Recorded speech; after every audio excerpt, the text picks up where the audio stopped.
Hi, it's Tony Robbins again. Listen, people ask me all the time, if you really want to get lasting change, real results that stick around, what do you got to do? What are the most important things you've learned, Tony, in that area?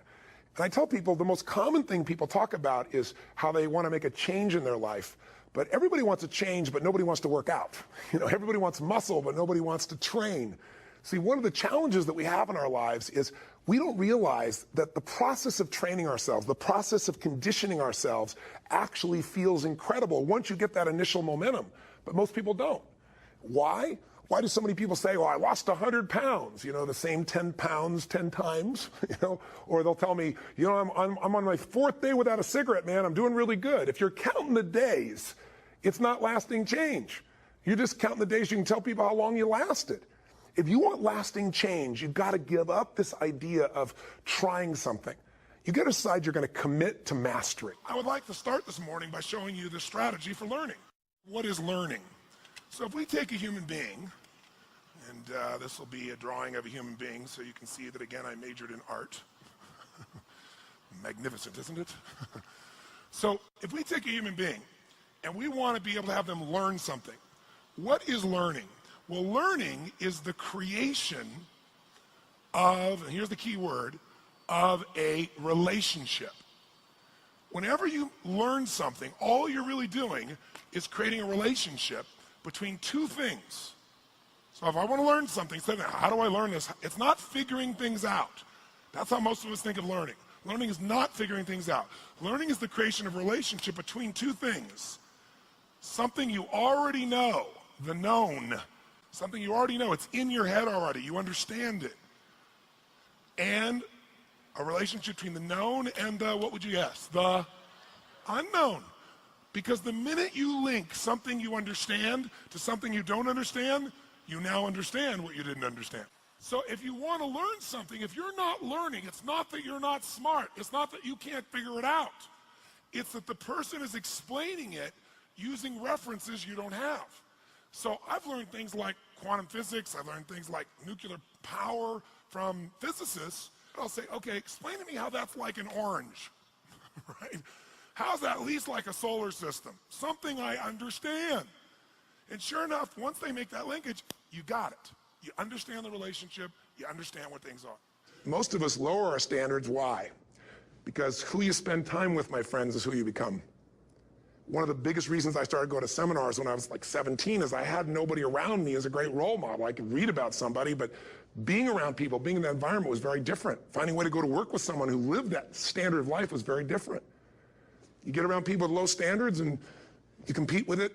You don't need to compete with it. It's like, okay. I mean, remember Jerry Springer? I don't know if he's still in the air, but I remember he used to get people on the show, and I thought, where would he find these people? And why would people watch? I'll tell you why they watch. They watch these people and go, my life's still pretty darn good compared to that person. Look at them. You don't have to change your life. All you have to do is find somebody with a lower standard, and you'll feel good about yourself. But if you feel that good feeling, it's an illusion. The only thing that's going to make you happy, my friend, and this year or any other, is to step up. It's to raise the standard. It's to discover what you're capable of and feel that incredible power of pushing through whatever's holding you back and get to the other side of more of your true self. That's what this game's all about. How many of you can think of something you feel excited about right now? Raise your hand. Let me see your hand. Say I. When you're really excited about it, what about that excites you? Or when you're really excited, how do you feel? How do you speak? What's your life like? By the way, when you're excited, does it tend to touch other people, yes or no? Absolutely. By the way, do people have a tendency, by the way, who feels different right now than just even a couple moments ago? Raise your hand and say, I. Why? Because focus is controlled by questions. If you ask a different question continuously, not once, continuously, you will get a different answer. If you ask a lousy question, you get a lousy answer and a lousy state. Somebody says, why does this always happen to me? It doesn't always happen to you, but the brain's like a computer. Ask it a question, it'll have to come up with an answer because you deserve it, you idiot. Once you break through, then it just becomes a game. The people that are getting your products have not yet broken through in most cases. The breakthrough happens by conditioning your mind every day, by feeding it a role model or story. It's putting yourself in a peak state where you follow through by getting physically strong. It's creating a little ritual of doing a little bit each day, and then you get momentum. But the most important thing of all is what we started out with. Why? Absolutely. Why is it a must for you? It doesn't have to be you're against the wall, but it has to be something you're hungry for, because the only difference in people is hunger. And if you're not hungry, get around people that are hungry and something will hit you. If you don't like the way your career is or your business is, change it. If you don't like your body, change it. You don't like your relationship, change you first, because if you change it, you'll bring you to the next one. Maybe it's time to change it too, but change yourself first. If you want to change anything in your life, you have the choice. So there is no right or wrong. I just want to make you aware in this breakthrough session that everything in our life changes the moment we make a decision. And I mean a real decision. A decision is when you cut off any other possibility and you commit to something with everything you've got and you take action. But the big decisions start with little decisions like, what am I going to focus on? Because whatever you focus on, you're going to feel. You're going to learn to drive a stick shift car and you're brand new at driving a car. Who can remember this experience? And was it overwhelming, yes or no? Why? Because driving a car today for most of you is one chunk of information. I'm going to go drive. That's it. Because most of what you've done, you got cognitive knowledge about, you repeated it enough with enough emotion, you did it enough in your body. Now, all of those complex things happen, and what you call it is just driving. But the first time you were driving, it was a lot of different activities. I can remember, they called me speed racer because I couldn't figure out how to get anything going. I got in the car, okay, accelerator, brake, got that, watch the road, and I'm supposed to do this too? And watch the rearview mirror? No, this ain't happening, right? Because it was overwhelming. Because what it was one chunk of you was figuring out how to accelerate, one part of you brake, another part of you's got to watch the road, another one's watching the rearview mirror, another one's got to figure out the timing of moving this in. But after a while, it just became driving. And most of you drive today literally on automatic pilot. Because many of you, how many have ever done this? You're driving along, and all of a sudden your mind goes somewhere else, and all of a sudden you go, who's been driving? Who's had that experience before? Say I. Well, who's been driving is your subconscious mind, the part of you that makes your heart beat 100,000 times a day without you having to think about it even when you're sleeping. And your subconscious absorbs way more when you're in a position of total absorption like you are here. Immersion, more than your conscious mind does. I'm very clear that I believe that life is about leadership and being truthful to yourself. And so I believe, number one, that the mandate for any great relationship and the mandate for anybody to lead their own life and not be a follower is you got to see things as they are, but not worse than they are. Because that's where most people go. That's where they go in relationship. That's why they start to tear it down. That's why the relationship starts to break down, because people get scared when it isn't working out, and then they make it worse than it is so they don't have to try. Because they don't want to try again and be disappointed. They don't want to feel that sense of rejection. They don't want to feel that sense of failure. So most people make it much worse than it is. 80% of success in life, 80% of achievement in business, 80% of almost anything that matters in your life is psychology, and 20% is mechanics. And I'm here to tell you there's two things that control everything in your life. Every thought, every feeling, every emotion, every action you have in your life. What you're wearing today, whether you're going to turn this off within a few minutes or whether you're going to stick with me here for 2 or 3 minutes, is all controlled by two things: your beliefs and your values. Whatever you believe, if you think life is just a waste of time, doesn't matter what you do, or you're big boned, then obviously you're not going to go for it. You're not going to try to lose weight. You're not going to go push for that next level. Beliefs control us, but so do our values. Some people, value just kicking back. Some people value making it happen.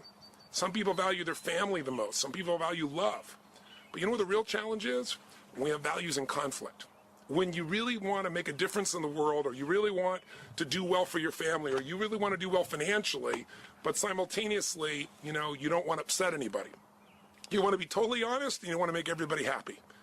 When we have conflicts between what we want and what we think we can have, or you have a goal of what you really want to make happen, but then you have this other belief inside that says this damn stuff never does work. Those inner conflicts are what keep people from using all of their energy. It's kind of like taking 2 steps forward and 3 steps back. So often in life, people don't begin the journey because they're not quite sure what to do or how to do it right or how to do it perfect. If you want to change your body, get yourself moving. Don't wait for the perfect trainer. Just go out there and move. Put on your shoes and move and get momentum. Just remember, progress equals happiness. If you can start to make progress, if you can get yourself going, even if it's not perfect, if it doesn't work, You know what to do, just change your approach. If that doesn't work, change your approach. But if there's anything that'll shift your life, that'll get you to thrive in a difficult situation, is take some massive action. Try something else. Change it, try it, move it. I'm honored and I'm blown away, even though this is my 25th year plus doing this. I've been doing this for a quarter of a century now, which is quite amazing for me in the process. Thank you.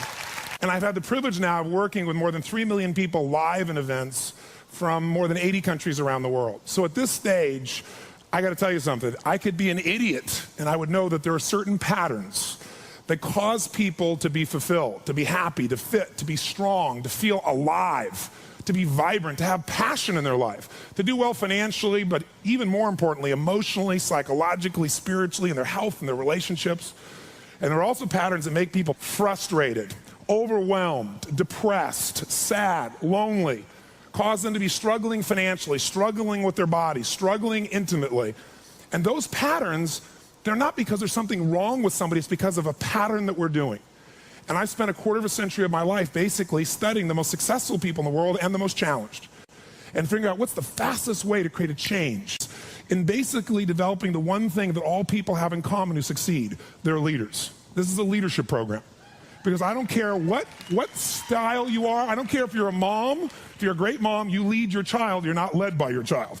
Or a great dad. If you're a great business person, you're a great salesperson, you're a great negotiator, you're a great anything. You're a great human being. This has been my entire life's obsession. What makes the difference in people's lives? And that leadership component, as I say, doesn't always mean somebody follows you. A leader is somebody who lives life on their terms. That you will never settle for less than you can be or share or give or create. It's not what we get that makes us happy, it's who we become. See, all the results in your life are coming from your rituals. They start with a standard and then have rituals that follow it up. Like, for example, if you are where you want to be physically, you have very different rituals than if you're not where you want to be physically. If you're overweight, you and I both know you got a different ritual than if you're physically fit. Completely different. You get up in the morning, what's the first thing you do if you're fit? Your shoes are there, you roll over. Doesn't matter how you feel, you put on your shoes, you lace them, you start walking, or whatever that ritual is. If you're overweight, you roll over and you have a very different ritual. You might roll over several times to turn the alarm clock off. You go in and get your mocha, smocha, whatever, special coffee. You stop by at Starbucks, or whatever the case may be. You have your nice sugar muffin. It's supposed to be really nice for you. Whatever you do, it's a different ritual. If you have a great, passionate relationship, you have very different rituals in how you come home than if you have a lousy relationship. When you come home and the first thing you do is you're tweeting somebody, or you're emailing, or flipping on the news, or you don't even come home. What are the rituals? Whenever I study people that are successful, what I look for is what's the standard they hold themselves to, and then what are all those little rituals that add up? Because think about it. Success and failure are not giant events. They don't just show up. You don't just suddenly become successful or suddenly have this cataclysmic event that makes you fail. It may look that way, but failure comes from all the little things. It's failure to make the call. It's failure to check the books. It's failure to say, I'm sorry. It's failure to push yourself to do things physically that you don't want to do. And all those little failures day after day come together until one day some cataclysmic event happens, and you blame that. That event happened because you missed all the little stuff. And then I thought, years I figured out, our whole life is shaped by decisions. That's what we've talked about today, right? But there's 3 decisions you're making every moment you're alive. And the way you make these 3 decisions shapes your destiny. First decision we're all making every moment is, what are you going to focus on? What are you going to focus on? And I realized that my father's life and my life ended up very different because we made that day 3 decisions very differently. He decided to focus on the fact that he has not fed his family. And the second question you got to decide, every moment you're alive, including this moment, what are you going to focus on? Second question is, as you're focusing on, what does this mean? What does it mean? And the bottom line on meaning is, if you think about it, you get to make up the meaning, and most people pick the worst one, don't they? That day, my father decided to focus on the fact he hadn't fed his family, and I know what meaning he gave because he said it out loud over and over again, that he was worthless because he had not taken care of his family. And then the final and most important decision you make every moment you're alive, what am I going to do? What am I going to do? And I'll tell you what he decided to do. He decided to leave our family shortly thereafter, which at the time was It was the worst experience of my life. It was the most crushing experience I felt. It's been so many years now, I don't have the same feelings. And part of it is 3 years ago he passed away. But at the time, I knew no greater pain. My family knew no greater pain. I couldn't understand why he would leave. I loved him so much. And my life turned out very different than him. I was the only one to go at his funeral. No one else in the family would go. Nobody wanted to be part of it. He died alone of a disease called connective tissue disorder. And I can tell you, right before his death, he got the lesson because he looked at me and he said, son, he said, I was a bastard. I didn't connect with anybody, and look what I'm dying of. It's unbelievable. Change happens in a moment. A breakthrough happens in a moment. What is a breakthrough? A breakthrough is that moment in time where suddenly the impossible becomes possible. Not just intellectually, but you do something about it. You know, people all the time will say it takes 10 years or it took me 20 years to make a change. I always say BS. It took you a minute. The minute you finally said, I quit, or it's over, or let's begin, or I love you, or I do, change happens in a moment, but most of us have to go through a process to get to that moment.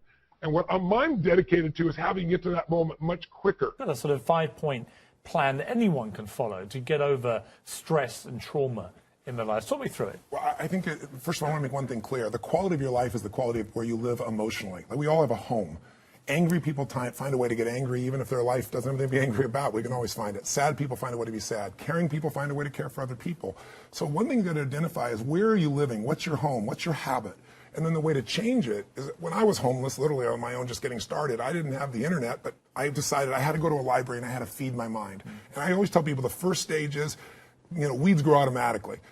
One of my teachers taught me, he said, every day stand guard at the door of your mind and feed it something good. Because if your worst enemy puts sugar in your coffee here, you're fine. If your best friend by accident trying to help you puts some strychnine, you're dead.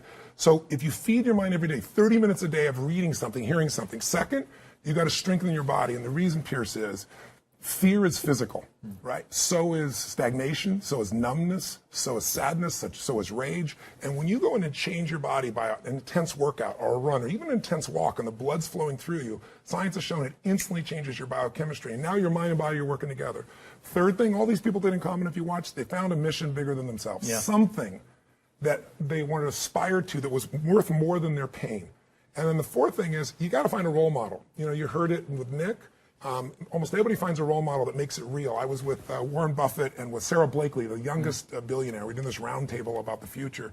And when you listen to this woman, and when women meet her, they don't just love Spanx, her product that made her a billionaire. They love this woman because she's a role model of what's possible. Yeah. When you get a role model, it becomes real to you if you get a plan, you get a goal plan, and you take massive action. And the last step, number 5, there's always somebody worse off than you are. I don't care what you've done. So if you can go help somebody worse off, it puts your life in perspective, and it also reminds you life's not about me, it's about we. I always tell people, the secret to a great life, the secret to living is giving. And when you realize there's something in you still to give, even if you lost your legs, even if you've been through a horrific financial situation, your life can improve, but more importantly, you'll have a meaningful life because your life will contribute to other people.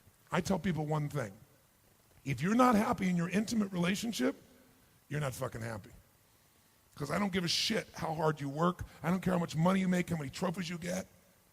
In the end, if you don't have that aliveness and passion, a part of you is dead inside.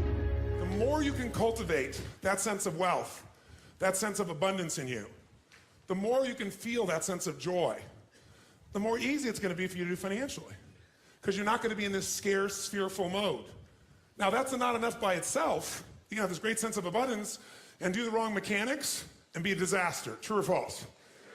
But if I have an area to get you started with, you want to have the emotion and psychological strength, because that's going to carry you through when the mechanics are boring or frustrating, or when things aren't working out. Your emotion, your psychology is what will carry you. It'll get you to keep doing it. The best way to deal with shame for people is to find what you're most proud of. You're never going to deal with shame. You have to overwhelm it with the good. It's kind of like if every day of your life you look around and you let it happen, news comes in, and it's almost always these days something to scare you. If it bleeds, it leads, they say in the newspaper business, right? So something to jar you. If you're going to have your life, you have to what I call stack the good. You have to flood yourself with the good. You have to say, what am I proud of in my life? What am I grateful for? And you've got to literally think of 3 or 4 or 5 things, people, experiences. It could be something little you're proud of when you're a kid, something today. But if you do what I call an emotional flood, when you flood yourself with all the beautiful, proud things you're grateful for in your life, you'll find that'll overwhelm that feeling of shame, and the shame feeling will disappear. But it won't disappear by analyzing it. Right. Then you just get more in your head. I like this idea of flooding it in. You flood it. And when you flood it, and you do this, I can see you do this. You're a person, you look for the good, you find the good, and you stack it. Yeah. And that's what gives you so much energy. Decide to develop the habit right now, the habit of focusing on what's right in your world instead of what's wrong. The habit of focusing on what you do have instead of what you don't have in a situation. And as basic as that is, and as well as you know it, you've got to make it a habit. Because those habits form the chain of your ultimate character, of who you become and how you end up living your life. We've got to condition ourselves, because if we don't, we'll go back to the automatic state that most people live in today's society. The way to develop the habit is to go on a mental diet. I did this several years ago. As positive as I was going through unbelievable pain at the time. I'd had some major disappointments, some frustrations. I felt like I'd given it all. But what turned me around is one day I picked up this book called The 7-Day Mental Diet. It was a little tiny little booklet. And all the booklet really did was, for about 12 of the 14 pages, it challenged me to really see if I could really truly, for 7 days, live my life without one negative thought. And it kept saying throughout the book, now don't just say, yeah, I can do it, and don't just say, I'm going to do it. Think for a while before you commit to this.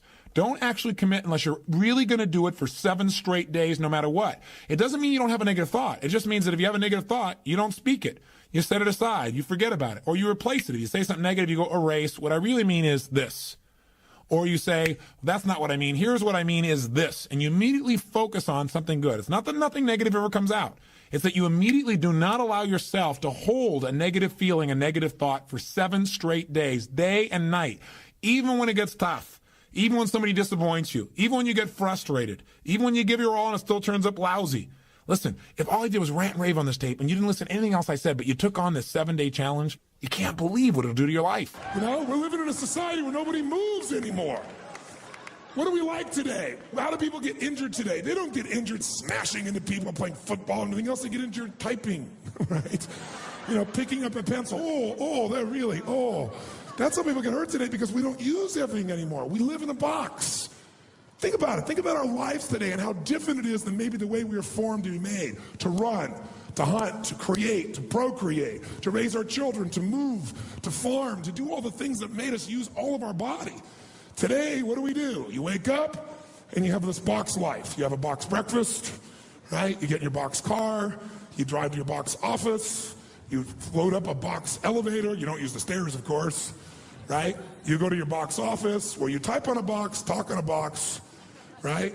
Go into a box room for meetings, right? Sure enough, got a little box you can type on, listen to music on, box, have your box lunch, drive your box home, or get in the train or subway, and another box home, get home to your box, and then turn on the box,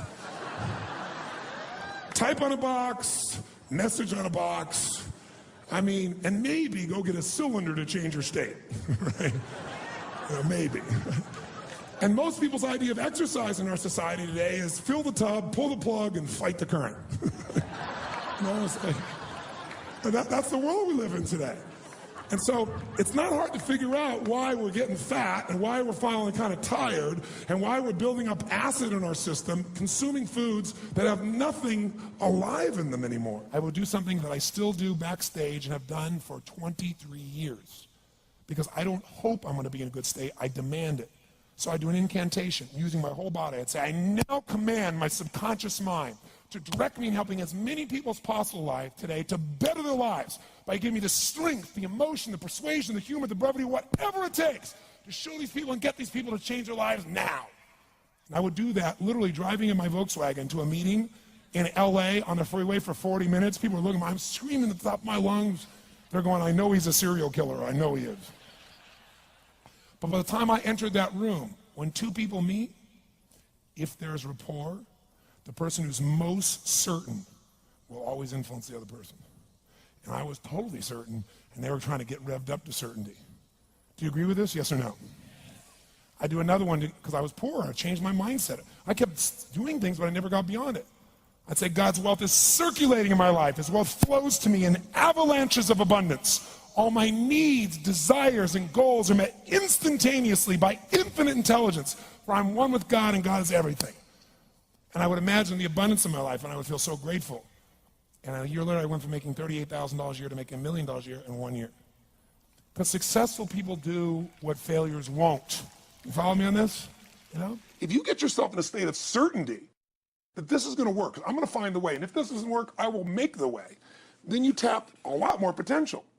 And when you're certain in your potential, you take massive action. When you take massive action, you really believe in something, you get great results. When you get great results, your brain goes, see, I told you I was a stud. People tell me all the time, oh, I'm skeptical or I'm pessimistic. I said, no, you're gutless. It takes no guts, it takes no courage to be a pessimist, to say it's not going to work, to try to find out what's wrong. What's wrong is always available. It's always what's right. So I'm not into positive thinking, but I am into intelligence. And intelligence says, see it as it is, don't make it worse than it is. I mean, people all the time say, my problem is I'm big bone. No, you're freaking fat. Tell the truth. You know, what is this big bone story? You know, the only way it gets better is if you can see how it is. Don't make it worse than it is. Don't try to make it so it's impossible to change. That's not true. It's not true at all. The second mandate, I think, to changing anything in your life, to leading your life, is once you see it as it is, not worse than it is, then you got to see it better than it is. Because that's the thing that's missing from most relationships. There's no vision. I mean, without a vision, in the Bible it says people what? Perish. And when a relationship has no vision for greater than where they are, that relationship is going downhill, if not destroyed. I believe that every relationship, every part of life, every part of a human being needs a compelling future. If the future's not more compelling than today could be tough, but if the future's compelling, we can get there. So just to remind you, first thing you got to do is feed and strengthen that mind. Read, listen, feed the mind, take control of that focus, stand guard at what other people are saying, focus on what it is you're here to give, what you can control, what you can make happen. Number two, feed and strengthen that body. Remember, fear, uncertainty, they're physical experiences. So the best way to deal with something physical is get physical. Change that body, go lift some weights, go for that run, do something that's going to get you in that state. If you've been to our seminars, you know exactly what to do. But get that hour of power going, that 15 minutes to thrive, if you're familiar with that, to train your body and mind to be strong again. Number three, make sure you put yourself in that position where you find a role model that's going to inspire you and show you that way. Maybe it's a contrasting role model. You think your life's so tough, find somebody with tougher who's really turned it around. Or maybe it's just somebody who's really succeeded, that you can now see there is a way. There's a way through. There's a way to make this happen, even in the toughest times. There's always a way. Four, make sure you get yourself into action. Get a plan, take massive action. And then number five, most importantly of all of them, feed your spirit. Feed and strengthen your spirit. And there's only one way to do that. It's to find what you're grateful for and to take time, whether it be prayer for you or just taking a moment to think about what it is that's so lucky in your life. There's a rejuvenation in our spirit when we stop taking things for granted. And when most importantly, what feeds your spirit is to give, to find a way to do something for someone else who's worse off than you are. Because what is this all about? It's about strength, and it's about perspective, it's about action, it's about emotion, and it's about heart. And so many people, miss the opportunity to feel like their life makes a difference.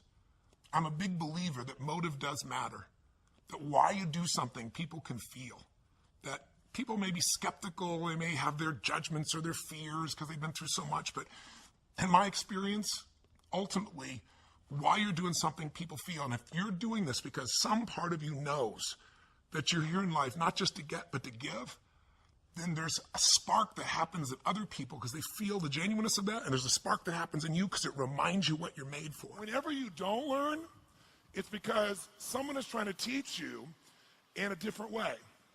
And the different way is, I was a good student in school. I liked learning.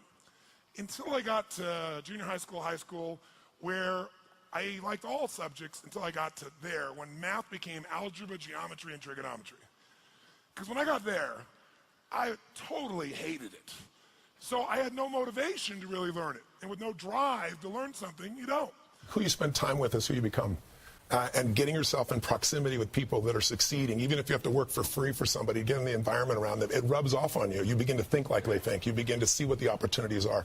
One of the challenges in our country is when people are really doing poorly, we put them together in an environment when other people are doing poorly, and we wonder why they don't get better. No amount of money will ever make you wealthy. Because as soon as you get there, you will raise the game. Now here's what's great about that. To continue growing in all areas of life. If you could grow emotionally, should you? Yes or no? Yes. If you could give more, should you? Yes or no? Yes. If you grow intellectually, should you? Yes. If you give more love, should you? Yes. If you could grow more financially, should you? Yes, because growth is life. But having to grow in order to feel significant enough means you will always be poor. It's a game that never ends. Let's talk about money now, not wealth. What does it take mechanically to get this thing called financial independence? And what is financial independence as opposed to wealth? Wealth is a product of the mind. Again, no amount of money you ever achieve will make you wealthy. Financial independence means you never have to work again in order to live your life. That when you do work, you're doing it because you really want to, not because you have to. And how many are committed to not only being wealthy, but also financially independent? Say, ah! Life will pay whatever price you ask of it. But you know what's interesting? You got to ask intelligently. In the Bible it says, ask and you shall what? Yeah, pretty good formula. You ought to look into it. But you know what? It says, ask and you shall receive, but I'm sure it meant ask intelligently. I'm sure that's what God meant. I'm sure he didn't mean bitch and you will receive. Whine and you will receive. I don't think that was the instruction. Now, if you were going to ask intelligently, there might be 5 elements of that. Number one, you'd have to ask specifically, wouldn't you? You wouldn't ask in a general way. People do that all the time. They go, I want more money. Fine, here's $1, get out of here. Very often, you're getting what you're asking for. You're just not aware of how general you're asking. Clarity is power. The more clear you are about exactly what it is you want, the more your brain knows how to get there. Your brain is a servo mechanism. It's like a bomb. Those bombs, those missiles, they have a servo mechanism. So if the target moves, it knows what the target is, it follows it. Your brain, when you condition it, knows exactly what to go for and it'll find a way to get there. Did you ever buy a certain outfit or a certain car and suddenly see that car outfit everywhere? How many of you have had that experience? Say, aye. How come that car outfit's everywhere? It always was everywhere, but now you notice it. And the reason is because there's a part of your brain called the reticular activating system, the RAS. That part of your brain determines what you notice and what you don't notice. Your brain spends most of its time trying to make sure you don't notice because you'll go crazy if you notice everything. But when you decide what's most important to you, your brain goes after it. Everyone I know who's successful builds what I call an RPM plan. An RPM is built on the metaphor that the way to get from where you are to where do you want to go to the fastest is you got to build power, like in a car, RPMs. And the R stands for they know the result they're after. They know what they want precisely. If you don't know exactly what you want or you let yourself get beyond that into something general, you're not going to achieve it. We all have goals. The problem, as I've said before in this program, is that we're unconscious in the use of our resources. Most people's goals are to, quote, pay the lousy bills, or to get by, or to survive, or get out of debt, or make it through the day, make the relationship a little better, get a better job. In short, they're caught up in the trap of making a living rather than designing a life. Remember that our goals affect us, whatever they are. If we don't consciously plant the seeds of what we want in the gardens of our minds, we'll end up with weeds. If we want to discover the unlimited possibilities within us, we must find a goal big enough and grand enough to challenge us to push beyond our limits and discover our true potential.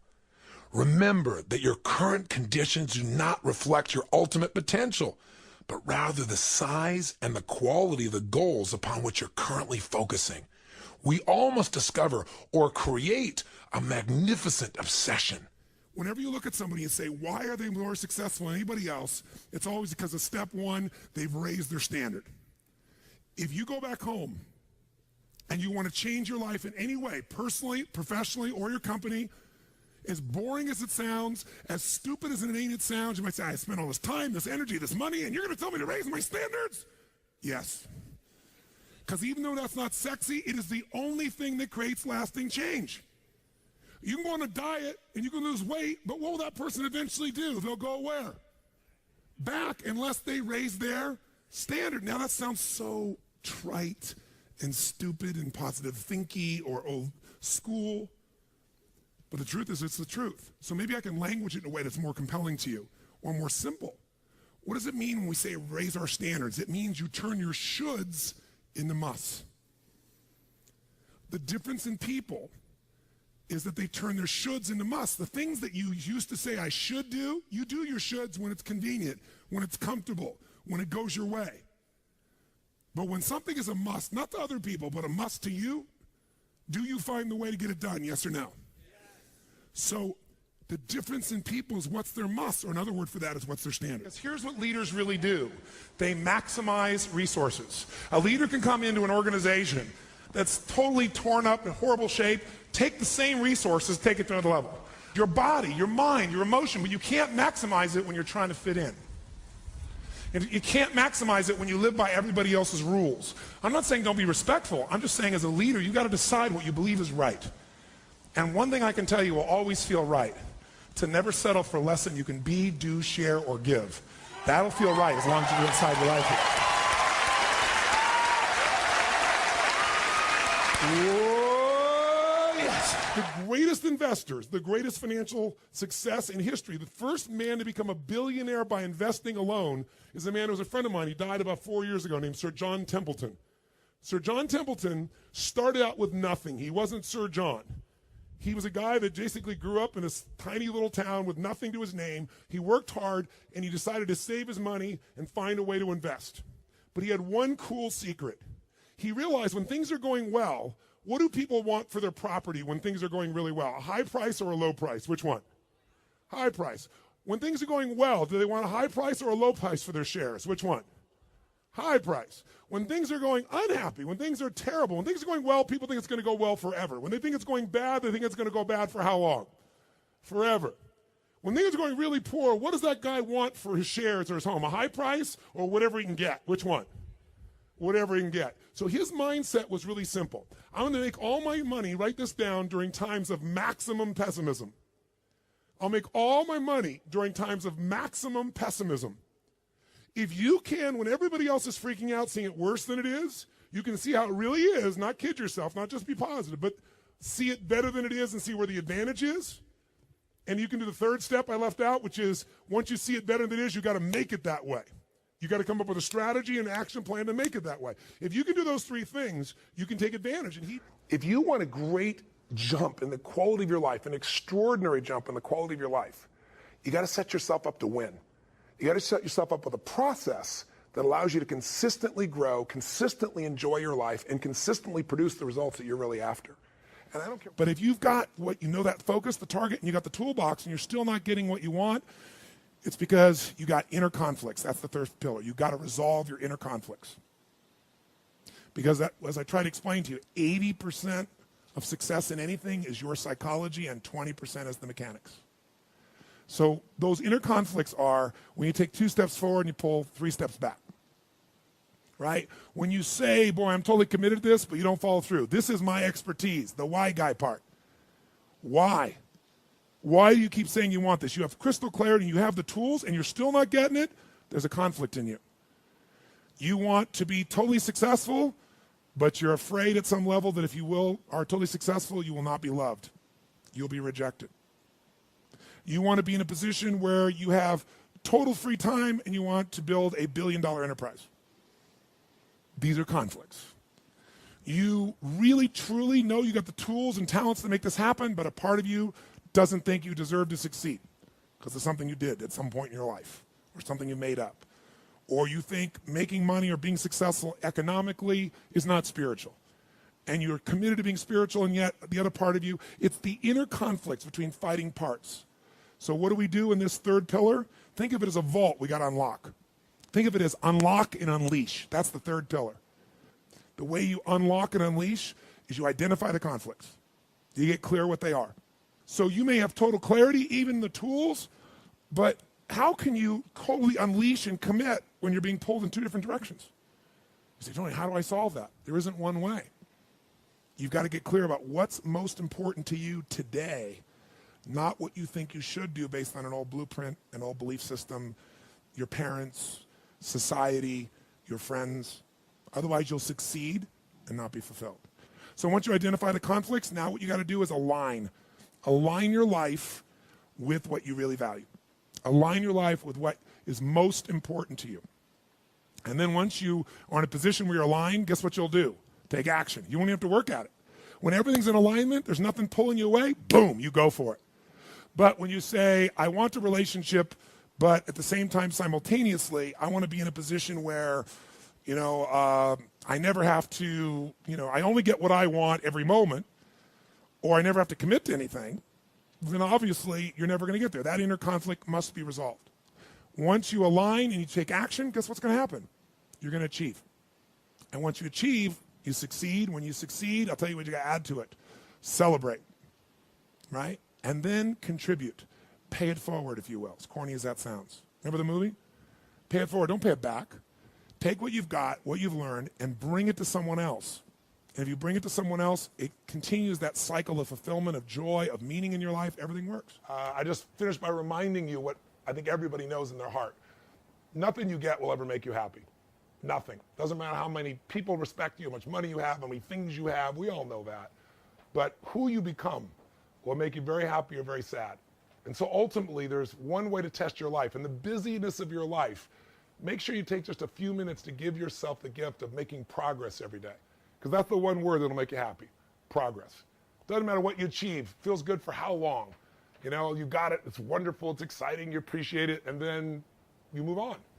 But if you're still growing, if you're not growing, you're dying. If you're making progress, if you're not where you want to be physically, but all of a sudden you took this book and you started to make some simple changes and you started to walk, move, exercise, you make a couple dietary changes, you got some energy now, and you start feeling it every day, even if you're not yet to the 30 pounds you want to lose, just the momentum will make you happy. If you're in a relationship where you're settling, or you're in a relationship where you're not in a relationship and you're settling for being alone when something inside of you craves more, and this book triggers you and gives you the plan of how to finally connect and break through your own fears and connect with people and light them up the way you really want to, just even before you're there, just the progress will light you up.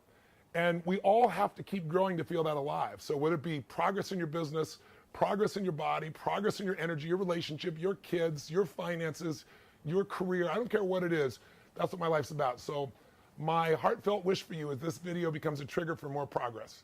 And that out of that progress, you'll have things that you enjoy in your life that you'll now be able to give to other people too. So please pass along your stories. I'd love to hear. Pass along to other people and let them know what this has meant to you. And let's see if we can't, through this trigger of the social networks and social media and email and everything else that we have, texting, let's see if we can just spread this around and really touch a lot of lives. You'll get then the same joy I get, which is people coming up saying, oh my God, you changed my life. I don't change anybody's life. They do it for themselves, but I provide the triggers, and you can be my partner in providing the triggers. So blessings to you. Bula from Fiji. Live strong, live with passion, and God bless.